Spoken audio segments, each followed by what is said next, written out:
Bklyn Independent Television. Companies are in business to make money, to quote a cliche. Many companies also give money away. They do it philanthropically, as good members of their community. In many cases, they also do it to improve their public image and their bottom line. And there's nothing wrong with that. The largest philanthropic organization in the borough is the Bklyn Community Foundation.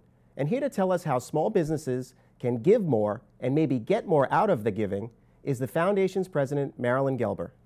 MARILYN, thank you for being here. It's a pleasure to join you, Randy. So let's start a little bit talking about the history of the foundation and some of the origins. Well, the history of the foundation actually goes back to our relationship with the business community. The foundation got started more than a dozen years ago with a major gift from Independence Community Bank. The bank had been in Bklyn for more than 150 years at that point.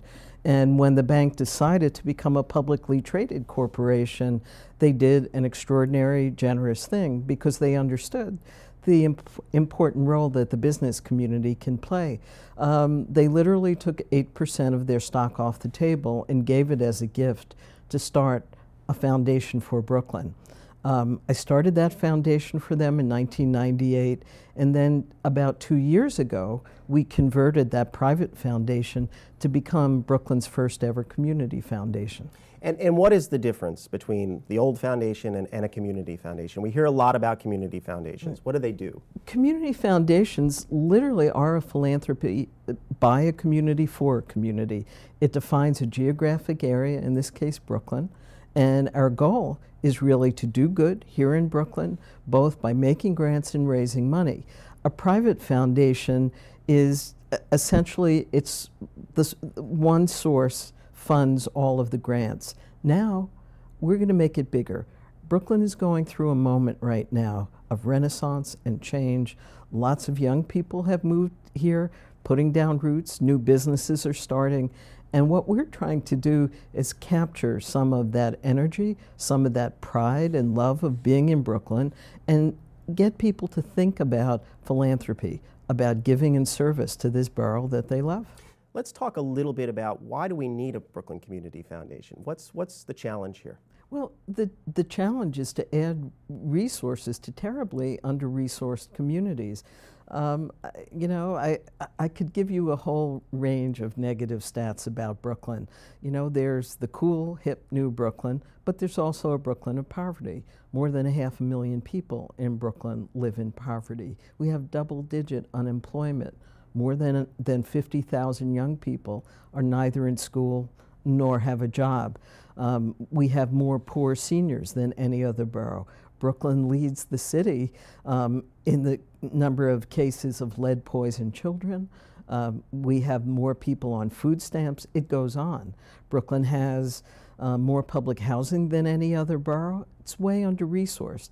And while a lot of giving, or historically a lot of giving, is attached to institutions as, you know, wonderful things that we have, like the museum and the garden, and those are important, and the foundation has given to those institutions as well.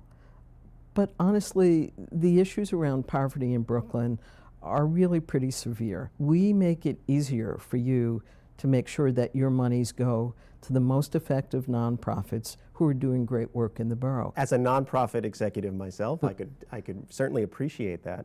I also recently read a study that showed that a lot of New York City foundation giving is concentrated in Manhattan. So in some ways, the outer boroughs do get shortchanged. Well, that was, you know, a very important factor in us deciding to create something new for Bklyn.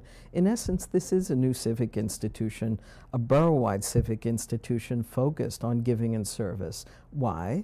The last time the Foundation Center did a survey of giving in New York City is the philanthropy capital of the country. Yet, nearly 90% of all the grants made in New York City go to Manhattan-based organizations. You could complain, or you could try to do something about it.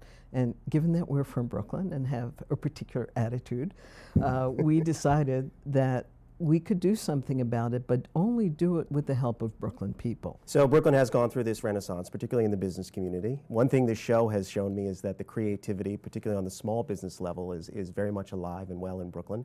How can a small business get involved with a community foundation if they want to give back, if they want to invest in their own backyard? What are the ways that they can get involved? Well, we've been having discussions with a number of businesses about either creating their own pooled funds, perhaps for a neighborhood, perhaps for an issue. For example, there are folks who work in the food area.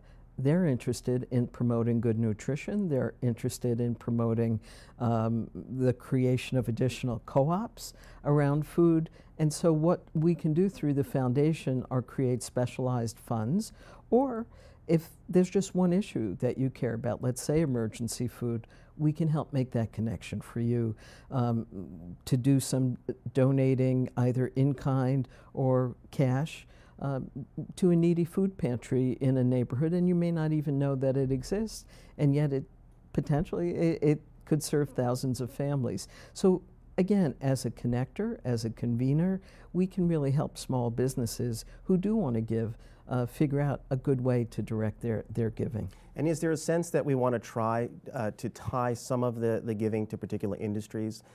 You were mentioning food. I'm thinking the restaurant industry that's growing here in Brooklyn, the real estate industry, and possibly housing issues. Is there a sense that we want to sort of tie some of that together? Love to do it, and have started conversations with some in the real estate industry. When they get a new tenant, when there's a new co-op sold, help people along to learn about Bklyn by giving a certificate, a gift to the community foundation in their name. And then we'll help that new family get adjusted, find out more about their community in Brooklyn and how they can give and serve too. So it's a wonderful ripple effect that can occur as a result of the real estate community joining forces with us. And are there other ways besides sort of giving of donations that businesses can get involved? Could they lend volunteers to certain activities? Could they get involved in a community service project, for example, organized by the foundation, or volunteer? Absolutely. We're doing a lot of work this year on creating volunteer networks throughout the borough.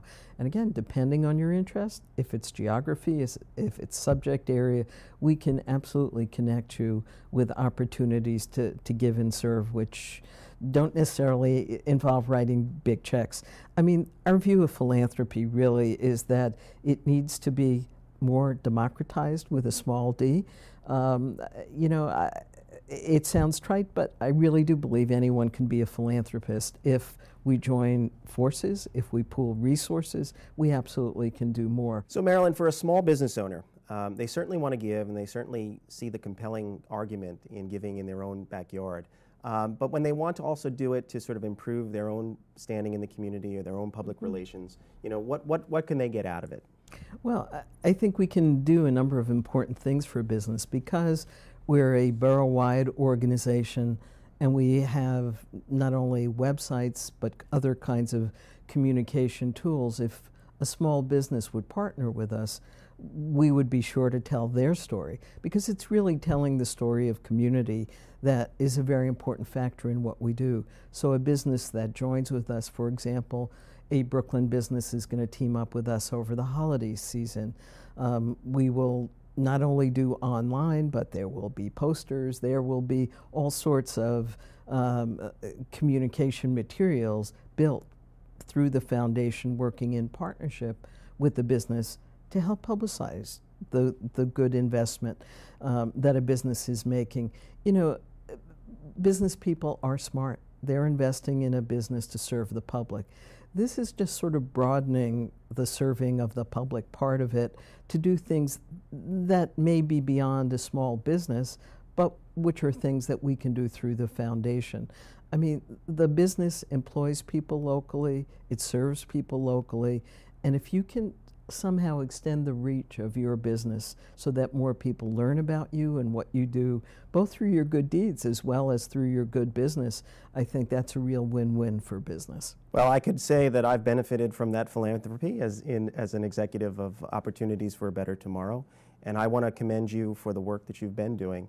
This is a very important institution for the borough, and I'm glad that you could be here to tell us more about it and tell us how businesses can get involved. Thank you very much, and just remember, do good right here. That's our motto. Great. Thank you, MARILYN. You're welcome, Randy. Download this program's podcast on iTunes. Keywords Brooklyn Independent Television.